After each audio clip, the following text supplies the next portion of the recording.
문학이 노래되어 모두 행복해지기를 위한 문학박사 서선미입니다요. 이번 비에 꽃잎이 바람결에 떨어졌습니다요. 그 다음에는 무슨 꽃이 필지 참 기대됩니다요. 오늘 영상은 우리가 길을 걸으면서 이 사람이 어떤 사람인가, 이 아이가 어떻게 자랄 것인가에 대해서 말씀 나누도록 하겠습니다요.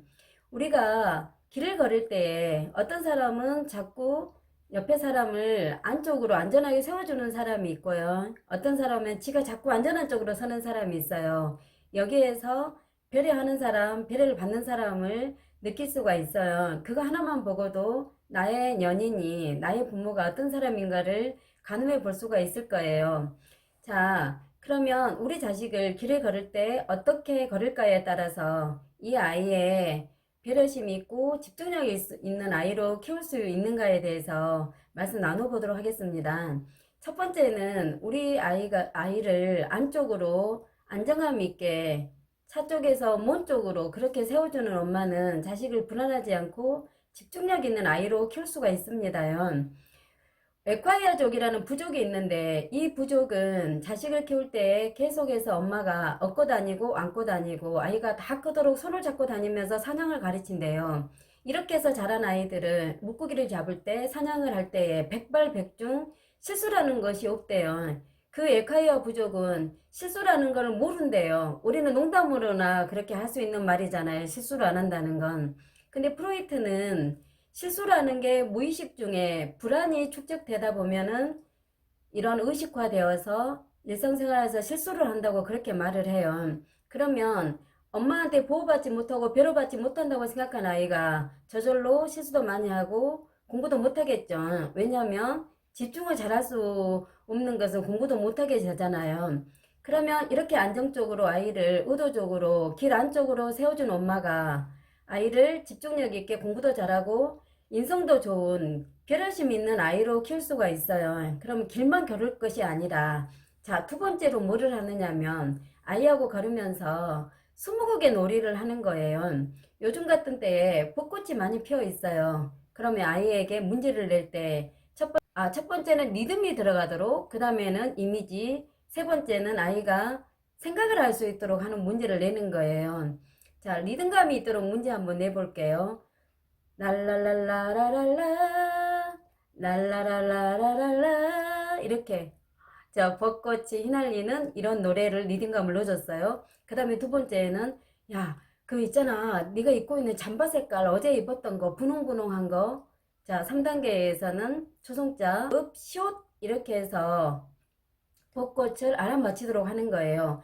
벚꽃하고 얘가 알아맞혔을 때는 칭찬을 듬뿍 해주면서 왜 내 새끼 잘했네 어떻게 알았어 대박이다 최고다 하고 거리에 많은 사람들이 지나가든가 말든가 내 아이를 그렇게 칭찬을 해주잖아요. 사소한 걸로. 그럼 이 아이는 사소한 행복과 가치를 알게 되는 거예요. 자, 두 번째 거 하나 더 해볼게요. 자, 개나리에 대한 문제를 내볼게요. 랄랄랄랄랄랄라 라라랄라 이렇게 문제를 내고 애가 못 알아듣으면 2단계 뭐라고 그랬죠? 자, 노랑노랑한 어제 네가 쓰고 갔던 우산 색깔이 있잖아 이렇게 해서 냈어요. 애가 못 알아듣으면 3단계에서 기억, 니은, 리을해서 개나리 하고서 알아맞히면 칭찬을 듬뿍 해주는 거예요. 칭찬을 듬뿍 해주고 이제 아이에게 편의점보다는 작은 마트에 들어가서 어떤 물건 간식을 한 개 사주는 거예요. 자, 바나나 단지 우유를 저는 많이 사줬는데요. 바나나 단지 우유에 빨대를 톡 꼽아서 아이에게 주면서 이거 얼마게 하고 물어보는 거예요. 편의점에서는 가격이 대충 이렇게 그 끝 숫자가 난이도가 없이 적혀 있는데 작은 마트에서는 1180원 이렇게 해서 끝다리가 조금 복잡하게 적혀 있잖아요. 이렇게 문제를 알아맞히면 아이들은 아무 생각 없이 그거를 쪽쪽 빨아먹으면서 뭐 300원, 500원, 700원 이렇게 말할 거란 말이에요. 그러면 아이에게 이거 1180원 하고 이야기를 해주면 아이는 저절로 자본주의에서 변화 단지 우유 하나를 먹으려면 1180원이 필요하구나 하고 생각을 해주는 거예요. 그 다음에는 엄마도 클 때 이 바나나 단지 우유 먹으면서 컸는데 그때는 300원이었다 이렇게 해주면서 엄마 그때 이제 아이가 엄마는 어디서 살았어 어떻게 살았어 질문을 하게 될 거란 말이에요. 그러면 저절로 아이하고 엄마하고 서로의 공감대가 깊어지겠죠. 그 다음에 두 번째 나는 아이에게 이제 그 둘째 날 스무고개가 끝나고 난 다음에 또 브라보콘 한 개를 사주는 거예요. 그러면 이 브라보콘 한 개 얼마게? 하고 물어보면 얘가 100원, 200원, 300원 하고 계속해서 이제 가격을 알아맞히겠죠. 그러면 엄마가 이거 1380원 하고 이야기를 해주는 거예요. 그러면 자본주의에서 바나나 브라보콘 한 개를 먹으면 얼마가 필요하구나 하고 조금 개념이 생겼을 거잖아요. 그 다음에는 나도 이런 브라보콘 먹으면서 보성역에서 밤에 열차 타고 부산까지 왔다 이렇게 이야기를 해주면서 그런 아이의 정서를 그렇게 좀 성장시켜 줄 수 있는 이야기를 해주는 거예요. 그렇게 하면 엄마 이야기를 좀 듣고 싶잖아요. 이렇게 해서 이야기가 듣고 싶은 아이는 집에 가서 엄마한테 어떤 야단을 좀 들어도 엄마가 좀 가르쳐 주는 것도 애가 들을 수 있는 귀가 열리는 거예요.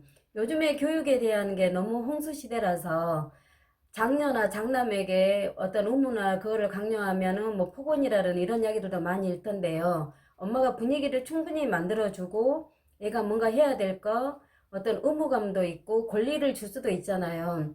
여기에 대해서 이야기를 해 줬을 때 아이는 엄마 이야기를 잘 받아들일 수 있는 아이가 되는 거예요. 그러면 아이가 장녀로서 장남으로서 의무감 가져야지. 그러면 그걸 어디서 배우겠어요? 어느 사회에서 그거를 가르쳐 주겠어요? 야단 맞을 거, 잘못된 거 바로 잡을 수 있는 거는 엄마한테 해야지. 밖에 나가서 그 남들에게 혼나는 것은 더 상처잖아요. 그렇게 분위기를 충분히 만들어 준다면 우리 아이가 집중력이 있고 여유롭고 너그러운 아이로 성장하여서 의무와 책임을 다할 수 있는 아이가 자랄 수 있을 거란 말이에요.